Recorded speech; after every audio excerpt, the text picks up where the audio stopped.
Hello बच्चों, जीकेम free cam channel में फिर एक बार आप सबका स्वागत है। आप में से बहुत सारे बच्चों का क्वेरी था कि रिवीजन कैसे करना है। बच्चों, तीन चीज़ बहुत इंपॉर्टेंट होती है कोई भी सब्जेक्ट को समझने के लिए और उसे याद रखने के लिए और उसी सब्जेक्ट के रिलेटेड एग्ज़ाम देने के लिए। एक होता है अंडरस्टैंडिंग एंड रिमेंबरिंग, दूसरा होता है कि जो हमने रिमेंबर किया है उसको रिटेन कैसे करना है, यानी कि रिटेनिंग, और थर्ड होता है रिकॉलिंग, यानी कि हमने जो अंडरस्टैंड कर लिया, हमने जो रिमेंबर कर लिया, याद रख लिया है, उसको लंबे अरसे तक याद रहा है हमें, यानी कि रिटेन भी हो चुका है, और उसके बाद अब उसको रिकॉल कैसे करना है, जिसको कहते हैं रिकॉलिंग। तो remembering, retaining the data and recalling the data, ये तीन चीज़ बहुत ही इम्पोर्टेंट होती है कोई भी एग्ज़ाम में अच्छा स्कोर करने के लिए। और ये तीनों टेक्निक जिनको आ गया वो बच्चा, चाहे उसका आईक्यू लेवल कम हो या ज़्यादा हो, तो भी वो हमेशा अच्छी रैंक लेके आता है। तो बच्चों, जितने भी रैंकर्स हैं या आपको लग रहा है कि कोई बच्चे हाईली इंटेलेक्चुअल है, तो भगवान ने उनमें और आप में मेमोरी सेम दिया हुआ है, लेकिन हमारे पास जो दिमाग है, जो मेमोरी है, उसको कैसे यूटिलाइज करना, उसके ऊपर आधार होता है कि हम हमारी मेमोरी, हमारे माइंड को कितना यूटिलाइज कर पाते हैं, उसका कितना बेनिफिट ले पाते हैं।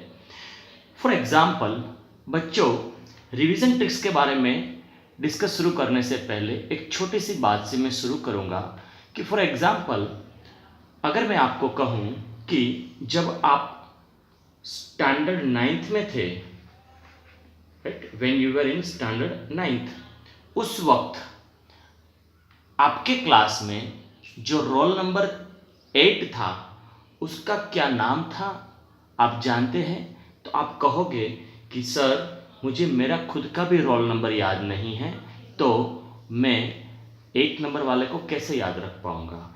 यानी कि आपको नंबर याद रखने में बहुत ही दिक्कत आती है।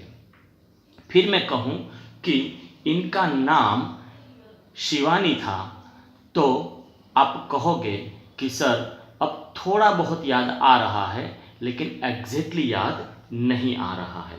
यानी कि आपको अल्फ़ाबेट नंबर की कंपेयर में थोड़े से ज़्यादा याद रहते हैं। और अब मैं शिवानी का फ़ोटो अगर आपको दिखा दूं तो आप कहोगे कि हाँ सर, ये लड़की को मैं जानता हूँ, ये लड़के के पिताजी रिलायंस इंडस्ट्रीज़ में थे, ये लड़की गुरुद्वारा के पास रहती थी, एक बार ये लड़की क्लास में रोई थी, उनके पिताजी भी उनको मिलने के लिए आते थे, उनका भाई उनको छोड़ने के लिए आते थे। यानी कि सारी कहानी आपको याद आने लगेगी। क्यों? जब मैंने आपको उसका इमेज दिखाया। तो बच्चों, हमारा जो ह्यूमन माइंड है वो बना ही है इमेज के लिए। हमें सबसे ज़्यादा इमेज याद रहती है और उससे कम अल्फ़ाबेट याद रहते हैं, यानी कि डिस्क्रिप्शन, लंबे लंबे पैराग्राफ्स है, लंबी लंबी थियरी है, वो हमें इतनी अच्छी तरह याद नहीं रहती जितनी अच्छी तरह हमें इमेजेस याद रहती है। शायद इसीलिए आपको कोई भी मूवीज़ बहुत अच्छी तरह याद रहता है, लेकिन केमिस्ट्री की लंबी लंबी थियरी आपको याद नहीं रहती।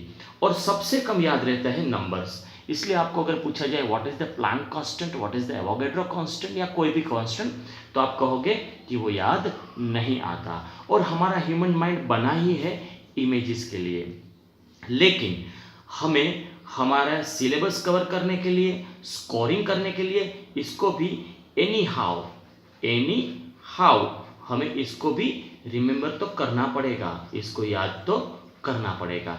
तो उसको याद करने के लिए जो टेक्निक है, उसी टेक्निक को कहा जाता है रिवीजन, राइट। अब रिवीजन हर बच्चे का अलग अलग तरीके का होता है। तो मैं यहाँ पर जो भी ट्रिक्स आपको बता रहा हूँ वो बहुत सारे बच्चों के साथ कंसर्न करने के बाद, उन बच्चों के रिजल्ट ऑब्जर्व करने के बाद, जो बच्चे रैंकर्स हैं, जो बच्चे अव्वल नंबर लाते हैं चाहे कोई भी एग्ज़ाम हो उसके अंदर, उनका जो रिवीजन ट्रिक्स होता है वही ट्रिक्स मैं यहाँ पर डिस्कस करने के लिए जा रहा हूँ। तो बच्चों, सबसे पहले मैं यहाँ पर एक चीज़ लिखूँगा कि मान लीजिए कि आपका एकेडमिक ईयर आपका एकेडमिक ईयर जान से शुरू हो रहा है, राइट। 1 जान को आपका एकेडमिक ईयर शुरू हो रहा है। हालांकि जनवरी में नहीं शुरू होता है, फिर भी फॉर एग्जाम्पल हम मान लेते हैं कि 1 जनवरी को आपका एकेडमिक ईयर शुरू हुआ है। तो 1 जनवरी को आपने कोई भी एक चैप्टर स्टार्ट किया, कोई भी एक चैप्टर आपने स्टार्ट किया। अब वो चैप्टर आपका स्टार्ट करने के बाद 7 जान को कंप्लीट हुआ। कब कंप्लीट हुआ? 7 जान को। तो अब मैं लिख रहा हूं यहां पर 7 जान। तो 7 जनवरी को आपका चैप्टर खत्म हुआ। जिस दिन आपका चैप्टर खत्म हुआ बच्चों, उसी दिन पहले आपने चैप्टर कैसे खत्म किया? एक थियरी आज याद रखी, एक थियरी कल याद रखी, एक थियरी परसों याद रखी। ऐसे करते करते पर डे 1 और 2 थियरी करते करते आपने 7 डेज के बाद चैप्टर खत्म किया। अब 7 जन के रोज जो चैप्टर खत्म हुआ, उसी दिन जिस दिन चैप्टर आपके क्लास में खत्म होता है, स्कूल में खत्म होता है, एकेडमिक में, या आपके खुद के प्रयास से खत्म होता है, सेल्फ स्टडी से, उसी दिन एंटायर चैप्टर का आपको रिवीजन करना है। एंटायर चैप्टर का आपको रिवीजन करना है। अब ये चैप्टर का रिवीजन कैसे करोगे? ये पूरे चैप्टर का रिवीजन बच्चों आप एवरी थियरी है उसका बुलेट पॉइंट के फॉर्म में, बुलेट पॉइंट यानी कि फॉर एग्जांपल मान लीजिए कि कोई एक थियरी है कि characteristics of group number 2 element, तो ग्रुप नंबर 2 एलिमेंट की जो भी कैरेक्टरिस्टिक्स है उसको 1 by 1 पॉइंट में लिखना है। पूरा डिस्क्रिप्शन नहीं लिखना है, पूरा चैप्टर नहीं लिखना, लेकिन पॉइंट में लिखना है। तो एक बार पूरा चैप्टर को लिख के बाय राइटिंग रिवीजन करना है। कब? 7 जान को। अब 7 जान के बाद नेक्स्ट 14th जान जब आएगा, यानी कि 14th जनवरी को, अब ये 7 जनवरी को ये चैप्टर छोड़ देना है। अब आपको जो भी नया चैप्टर है उसके प्रिपरेशन में लग जाना है।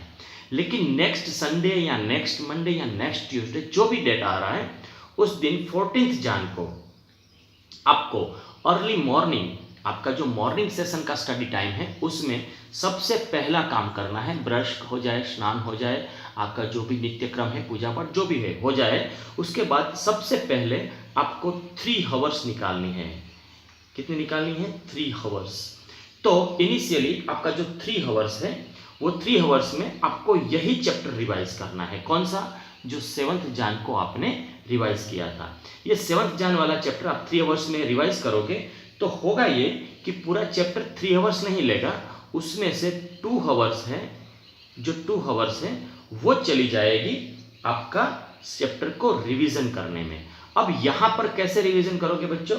यहाँ पर आप पूरे चैप्टर को एक बार रीड करोगे, पूरे चैप्टर को एक बार रीड करोगे, और रीड करने के बाद आपकी नोटबुक हो, टेक्स्ट बुक हो, या एकेडमिक का कोई भी लिटरेचर हो, उसको आप क्लोज कर दोगे। और क्लोज करने के बाद आप अब आपका ये जो चैप्टर के जितने भी एमसीक्यू है वो एमसीक्यू सॉल्व करोगे। तो 2 आवर्स गया आपका चैप्टर को रिवाइज करने में, और बाकी की जो 1 आवर्स है वो 1 आवर्स में आपको ये चैप्टर के जितने भी एमसीक्यू आपको अवेलेबल है आपके पास, वो एमसीक्यू 1 आवर्स में करना है। मान लीजिए कि 1 आवर्स में आपके 10 एमसीक्यू हुआ, या 5 एमसीक्यू हुआ, या 3 एमसीक्यू हुआ, नो मैटर। आप कभी ये टारगेट मत बनाइए कि मुझे ये रिवीजन में मिनिमम 30 एमसीक्यू तो करना है। आप टाइम का मैनेजमेंट कीजिए कि 1 आवर्स में दूंगा और 1 आवर्स में मुझे जितने भी एमसीक्यू होता है करना है, राइट। तो ये एमसीक्यू कीजिए। अब एमसीक्यू जब आप करोगे, मल्टीपल चॉइस क्वेश्चन करोगे, उस वक्त आपको वापस कोई ना कोई ऐसी चीज़ होगी कि याद नहीं आएगी। अब नहीं याद आती तो वापस आपका नोटबुक खोलना है और वो देख लेना है कि चलिए ये क्या था। आपको अचानक याद आएगा कि अरे यार ये थियरी में ये चीज़ तो मैं भूल रहा हूँ, तो नोटबुक खोल लेना है, खोल के वो चीज़ पढ़ लेनी, पढ़ने के बाद वापस एमसीक्यू स्टार्ट करना है। रिवीजन का मतलब ये नहीं है कि एक बार पढ़ लिया तो फिर वापस नोटबुक नहीं खोलना है। कोशिश ये करनी है कि नोटबुक खोलना न पड़े, नोटबुक खोल के ही आपको एमसीक्यू नहीं सॉल्व करना है। लेकिन एमसीक्यू करते करते कहीं पर आपकी अगर लिंक डिस्टर्ब होती है, कुछ चीज़ रिकॉलिंग नहीं हो पाती, तो डेफिनेटली आपको वापस वो थियरी देखनी है और पढ़नी है, पढ़ने के बाद वापस एमसीक्यू करना है। तो वो 1 आवर में आप एमसीक्यू करोगे, राइट। और जो भी एमसीक्यू आपके पास अवेलेबल है, चाहे पिछले 30 ईयर्स का हो, आपके किसी एग्जाम के हो, कोई भी एमसीक्यू हो। अब 14 जान के बाद वापस नेक्स्ट 7 डेज यानी कि 21 जान को अब मुझे क्या करना है, अब ये 21 जान को वापस मॉर्निंग के 3 आवर्स देना है, किस में, रिवीजन में। अब ये 3 आवर्स जो रिवीजन का देंगे, जिसके अंदर अब मेरा ये जो चैप्टर है वो सिर्फ 1 ही घंटा लेगा, यानी कि 1 आवर्स होगा रिवीजन का। आपको पूरा चैप्टर जितनी भी थियरीज है विद इन 1 आवर आप आसानी से पढ़ लोगे। क्यों? क्योंकि ऑलरेडी 15 दिन में 2 बार हो चुका है ये चैप्टर। तो विद इन 1 आवर आप आसानी से पूरे चैप्टर को रिवाइज कर लोगे। अब मेरा जो 2 आवर्स का रिवीजन था वो हो गया 1 आवर्स का। तो रिमेनिंग 2 आवर्स है, उसमें मुझे क्या करना है बच्चों, अब ये जो रिमेनिंग 2 आवर्स है उसमें मुझे अब ये बार 1 आवर करना है एमसीक्यू, ये क्या होगा 1 आवर, और रिमेनिंग 1 आवर करना है डिस्क्रिप्टिव क्वेश्चन। बच्चों डिस्क्रिप्टिव क्वेश्चन की बात कर रहा हूं मैं, जो बोर्ड में पूछा जाता है, उसके लिए आपको देना है 1 आवर्स। क्योंकि जब आप डिस्क्रिप्टिव क्वेश्चन करोगे उसमें जितना अच्छा रिवीजन हो पाएगा उतना शायद एमसीक्यू में, और जब आप पढ़ाई करते हो तभी भी नहीं होता। क्योंकि जब आप कोई भी चीज़ को लिखते हैं तब आपका जो इल्यूजिव मेमोरी है उसका आपको पता चल जाता है। इल्यूजिव मेमोरी का मतलब आपको ये भ्रम होता है कि मुझे ये आता है, लेकिन जब लिखने के लिए बैठते हैं तब आपको पता चलता है कि नहीं, मैं मानता था लेकिन मुझे याद नहीं आता। तो यहां पर मैं 1 आवर्स आपको डिस्क्रिप्टिव क्वेश्चन के लिए बोल रहा हूं। अब डिस्क्रिप्टिव क्वेश्चन के लिए आपको आपकी एनसीईआरटी के एंड ऑफ द चैप्टर के जो भी प्रैक्टिस क्वेश्चन है वो ले लीजिए, या फिर आप कोई एकेडमी में जा रहे हैं तो उनके डिस्क्रिप्टिव क्वेश्चन ले लीजिए। और कुछ नहीं मिलता है तो लास्ट 13 ईयर्स के बोर्ड के, अलग अलग बोर्ड के, आपके स्टेट के बोर्ड के और आपके अलावा बाकी अलग अलग स्टेट के बोर्ड के एग्जाम के क्वेश्चन हैं, वो आप प्रैक्टिस कर सकते हैं। तो अब यहां पर ये करना है। अब यहां जो 1 आवर रिवीजन करना है वो इनसे डिफरेंट है। यहां पर हमने बच्चों कैसे रिवीजन किया था, यहां पर हमने रिवीजन किया था लिखकर, यहां पर हमने रिवीजन किया था सिर्फ पढ़ाई करके। अब यहां पर हमें 1 आवर में कैसे रिवीजन करना है, अब यहां 1 आवर्स में बच्चों जैसे ही पूरी चैप्टर आप पढ़ लेते हो तो चैप्टर को क्लोज करके एक बार आपने जो पढ़ा है उसको आंख बंद करके इमेजिनेशन करना है, जिसको इंग्लिश में मुटिंग कहा जाता है और हमारे हिंदी में मनन कहा जाता है। अब यहाँ पर आप मनन करोगे। कैसे मनन करोगे? फॉर एग्जाम्पल आपने समझ लीजिए कि कोई भी एक रिएक्शन पढ़ा है, प्रिपरेशन ऑफ अल्कोहल। तो प्रिपरेशन ऑफ अल्कोहल को के लिए वो थियरी पढ़ने के बाद नोटबुक बंद करके, आंख बंद करके सोचना है कि मैंने क्या पढ़ा। तो मैंने पढ़ा कि अल्कोहल को कैसे प्रिपेयर किया जाता है। अब उसके लिए मैंने क्या रॉ मटेरियल लिया, तो आंख बंद कर याद करना है कि मैंने रॉ मटेरियल के लिए मैंने हेलो अल्केन लिया। ओके, हेलो अल्केन के लिए बाद मैंने क्या लिया, अच्छा उसके बाद मैंने लुकास रिएजेंट लिया। ये लुकास रिएजेंट क्या होता है, ये लुकास रिएजेंट होता है ZnCl2 + HCl। अच्छा उसमें से क्या बना, अल्कोहल। तो क्या मैं एरोमेटिक एलिफेटिक दोनों अल्कोहल बना सकता हूँ? बस ऐसे मन में सोचते जाना है और रिविजन करते जाना है। पहले पढ़ लिया थियरी, बाद में आपने मनन किया। अब ये 1 आवर्स आप ऐसे करोगे। ये हुआ आपका 3rd टाइम रिविजन। नेक्स्ट अब 28 जान को, नाउ आप 28 जान को जब पढ़ाई करने के लिए बैठोगे तो सुबह मॉर्निंग के सेशन में अगेन आपको 3 आवर्स देना है। कुल मिलाकर बच्चों डेली के 3 आवर्स आपके रिवीजन के होने चाहिए। अब ये जो 3 आवर्स है उसके अंदर आप क्या करोगे, 1 आवर जैसे हमने किया था वैसे ही क्या करोगे, मनन करोगे। आप बच्चों क्या करोगे, मनन करोगे। थियरी पढ़ लिया, पढ़ने के बाद आंख बंद कर दी और इमेजिनेशन किया कि मैंने क्या क्या पढ़ा है। और रिमेनिंग 2 आवर्स है उसमें सेम यही प्रैक्टिस करोगे, एमसीक्यू प्लस डिस्क्रिप्टिव क्वेश्चन, यही आप करोगे 2 आवर्स। अब यहां पर यहाँ पर और यहाँ पर। जब यहाँ पर भी आपने एमसीक्यू किया, यहाँ पर भी किया और यहाँ, लेकिन जब आप यहाँ पहुँचोगे तो आप देखोगे कि अगर यहाँ पर आपके 5 एमसीक्यू हो रहे थे 1 आवर्स में, तो यहाँ पर आपके 2 आवर्स में 15 एमसीक्यू हो जाएंगे। और वही यहाँ पर आप आओगे तो आपका 30 एमसीक्यू होना शुरू हो जाएगा। यानी कि आपके क्वेश्चन की स्पीड भी बढ़ेगी और नंबर ऑफ क्वेश्चन की क्वांटिटी भी बढ़ेगी। और आपके सेम चीज होगा डिस्क्रिप्टिव क्वेश्चन में।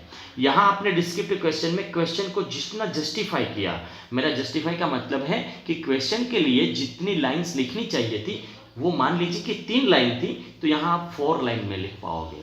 यानी कि आपको यहाँ डिस्क्रिप्टिव क्वेश्चन को ज़्यादा अच्छी तरह जस्टिफाई कर पाओगे। यानी कि बोर्ड में जो क्वेश्चन पूछा है 4 मार्क्स का, तो 4 मार्क्स के लिए जितना लिखना चाहिए उतना आप यहाँ डिस्क्रिप्टिव क्वेश्चन में लिख पाओगे। अब ये 28th जान के बाद अब आपको ये चैप्टर का 1, 2, 3 और 4 टाइम्स रिवीजन हो गया। अब आपके माइंड को, आपके ब्रेन को, आपकी मेमोरी सेल को ये हैबिट हो जाती है कि एवरी 7 डेज मुझे ये फूड चाहिए। एवरी 7 डेज अगर आपने रिवीजन किया तो ही आप एग्जाम दे सकते हैं। अब हमें हमारे जो ब्रेन के सेल है उनको ये हैबिट से बाहर निकालना है। अब वो हैबिट से बाहर निकालने के लिए क्या करना है कि अभी आपको सीधा ही 28 फेब को ये चैप्टर उठाना है।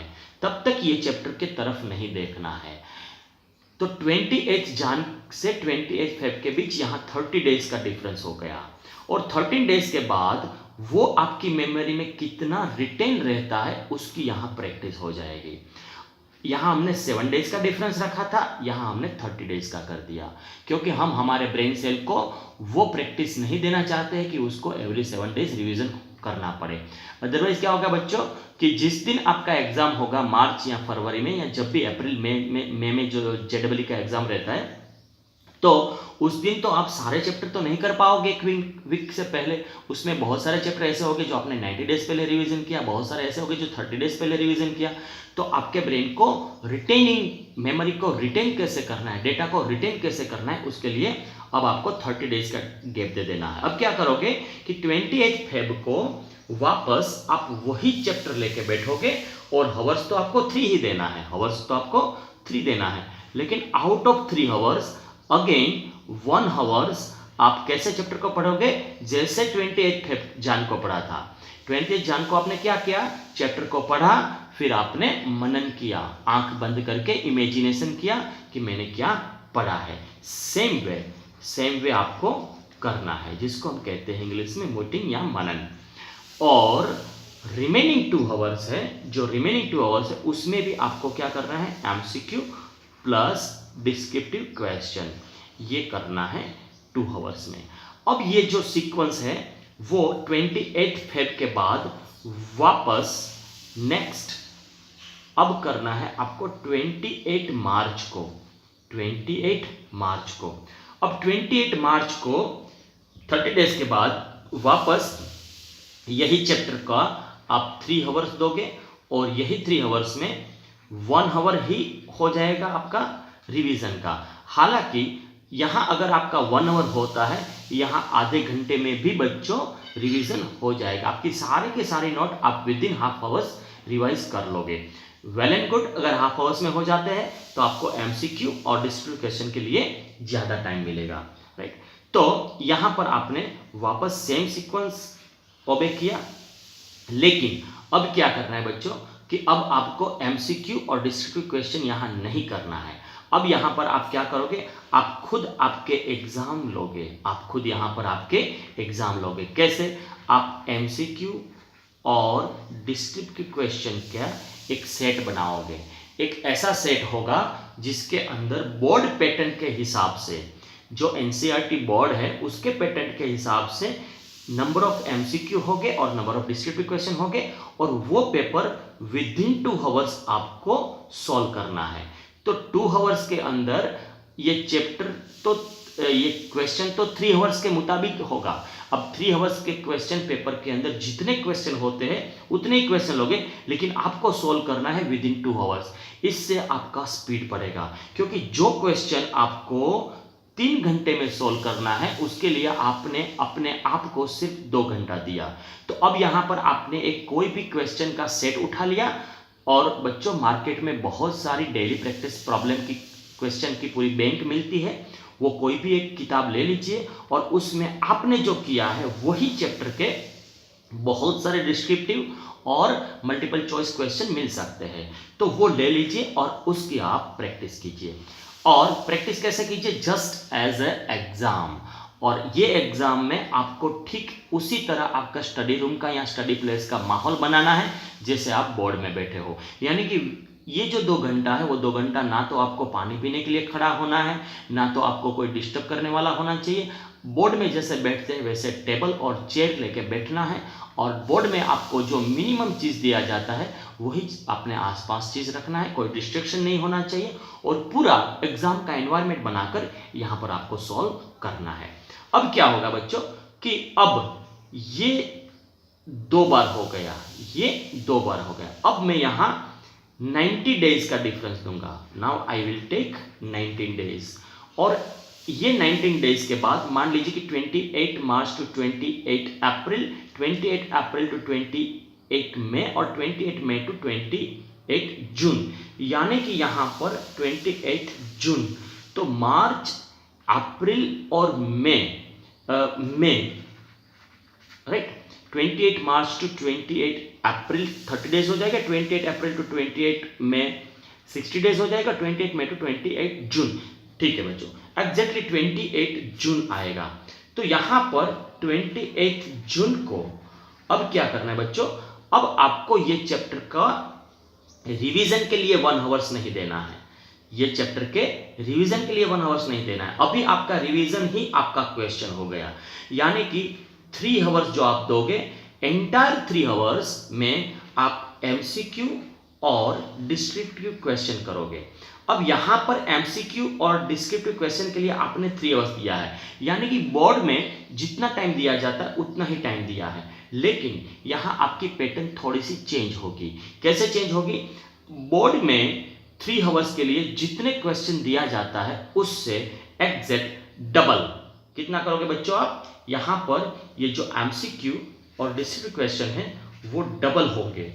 बोर्ड के पैटर्न में जो है, मान लीजिए कि बोर्ड में 3 आवर्स में 20 एमसीक्यू क्वेश्चन दिया जाता है, तो आप यहाँ 40 एमसीक्यू का एक सेट लोगे अपने हाथ में।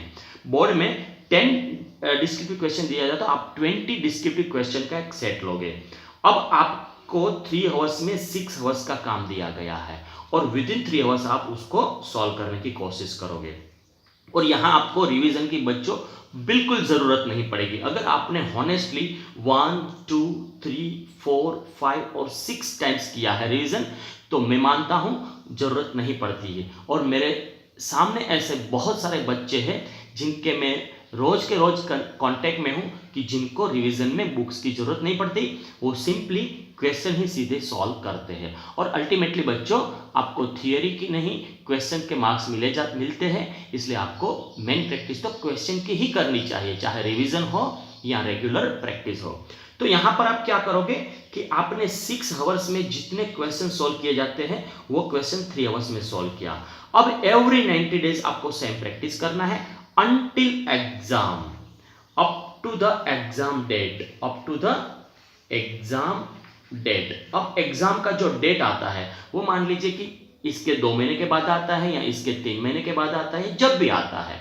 और यहां आपने जब से शुरू किया है, यहां पर आपने जब से शुरू किया है, तो यहां पर up to the exam date आपको यही सीक्वेंस मेंटेन करना है। एवरी 90 डेज आप क्वेश्चंस निकालोगे और उसको सॉल्व करोगे, ये भी एक रिवीजन ही है।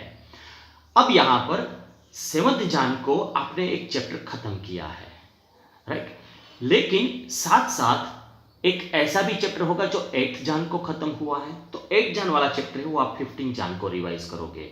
सिमिलरली एक चैप्टर ऐसा भी होगा कि जो आपने 9th जान को खत्म किया है, वो चाहे फिजिक्स का हो, केमिस्ट्री का हो, मैथ्स का हो या बायोलॉजी का हो, तो वो चैप्टर को आप 16 को करोगे।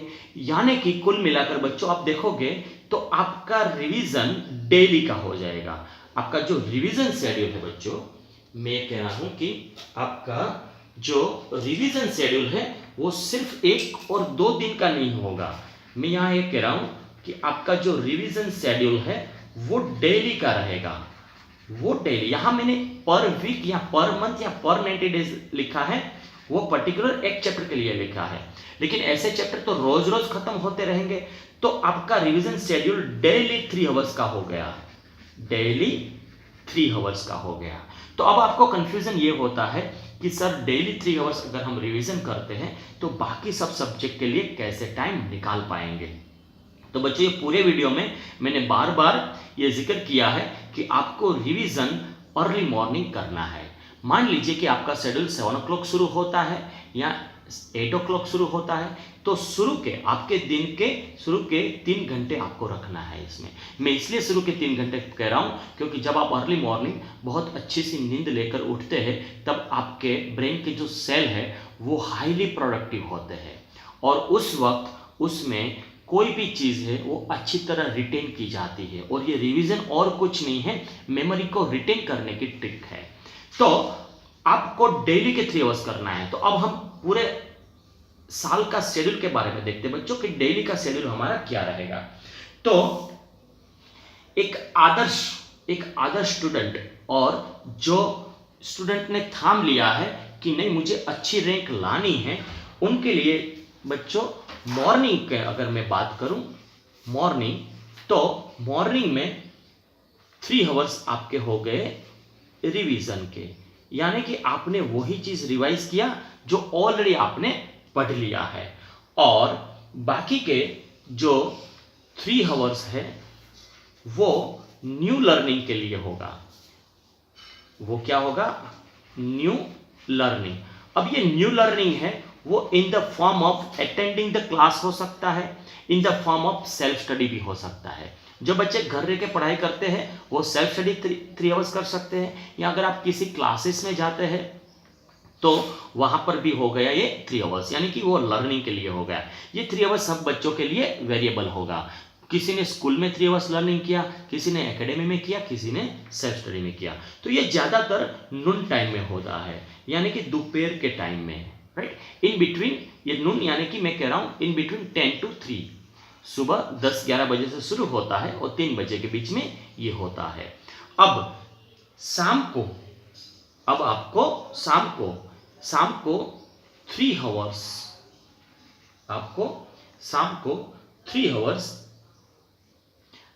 सॉरी यहां पर मैं लिखूंगा 2 आवर्स, आपने जो न्यू लर्निंग किया है उसकी नोट प्रिपरेशन में देना है।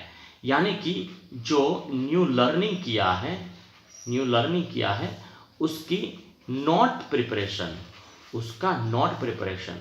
और नोट प्रिपरेशन भी एक अपने आप में बहुत बड़ी टेक्निक है, बहुत बड़ी ट्रिक है। आपके पास जितनी अच्छी नोट होगी उतने ही अच्छा आप रिवीजन कर पाओगे। तो how to prepare a best note, उसके लिए हम अलग से लेक्चर देंगे, लेकिन अभी आप ऐसा समझ लीजिए कि आपने बहुत ही अच्छी तरीके से एक नोट्स बनाई है, वही नोट आप रेगुलर बेस पर बनाओगे। जैसे कि ये 3 घंटे में आपने जो भी पढ़ा, चाहे बाय वीडियो पढ़ा है, बाय ट्यूशन पढ़ा है या बाय स्कूल पढ़ा है, वो पढ़ाई का आप खुद अपना हिसाब से नोट बनाओगे। और बच्चों, नोट्स कभी भी किसी की यूज़ नहीं करनी चाहिए, वो चाहे आपके फैकल्टी हो, आपके टीचर्स हो, या आपका दोस्त हो, या लास्ट ईयर का रैंकर हो।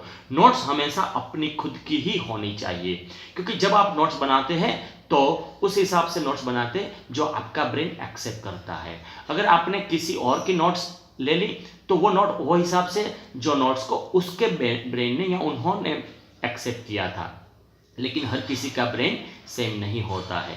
जैसे सबका फूड अलग होता है, सबका फैमिली डॉक्टर अलग होता है, सिमिलरली आपके नोट्स भी आपके खुद के ही होने चाहिए और आपके स्पेशल होने चाहिए। तो 3 घंटा आपने दिया सुबह रिवीजन का, 2 घंटा इन द इवनिंग टाइम आपने दिया, इवनिंग टाइम में आपने दिया नोट प्रिपरेशन का। और अगेन ये 3 आवर्स है वो जिस दिन जो भी थियरी आपने पढ़ा, आज समझ लीजिए आपने 1 घंटा केमिस्ट्री पढ़ा है, 1 घंटा फिजिक्स पढ़ा है और 1 घंटा मैथ्स पढ़ा है, तो ये तीनों सब्जेक्ट के मिलाकर टोटल 90 MCQ होना चाहिए। एक सब्जेक्ट के जो भी पढ़ा, आज समझ लीजिए 2 घंटा आपने केमिस्ट्री पढ़ा तो दोनों के 60 क्वेश्चन होना चाहिए। 1 घंटा केमिस्ट्री पढ़ा तो एक केमिस्ट्री के 30, फिजिक्स के 30 और मैथ्स के 90 होना चाहिए। 3 घंटा आपने मैथ्स पढ़ा तो मैथ्स के 90 होना चाहिए। लेकिन डेली 90 एमसीक्यू का एक सेट पूरा आपके पास होना चाहिए और ये 90 एमसीक्यू आपको सॉल्व करना है within 3 hours. How to solve MCQ, उसके लिए भी बच्चों हम अलग से एक वीडियो देंगे। तो यहां पर आपको 3 आवर्स में 90 एमसीक्यू, जिसको हम कहेंगे, ये जो 3 आवर्स है उसको कहेंगे डेली प्रैक्टिस। डेली प्रैक्टिस यानी कि आपने लर्निंग कर लिया, उसकी नोट्स बना ली, अब वो नोट्स और लर्निंग के बेस पर आप क्वेश्चन सॉल्व करोगे और इस तरह आपका डेली का बच्चों 6+2 यानी कि 8 आवर्स का शेड्यूल बन गया। कितना बन गया? 8 आवर्स का। और ये 8 आवर्स में और 3 आवर्स रिवीजन का, 3 आवर्स रिवीजन का, यानी कि 9+2 11 आवर्स हो गया। ये कितना हो गया? 11 आवर्स का शेड्यूल बन गया। अब आपको लगता है कि सर हम लोग 8 आवर्स तो स्कूल में देते हैं तो 11 कैसे करेंगे? तो बच्चों आप एग्जैक्ट 8 आवर्स स्कूल में नहीं देते।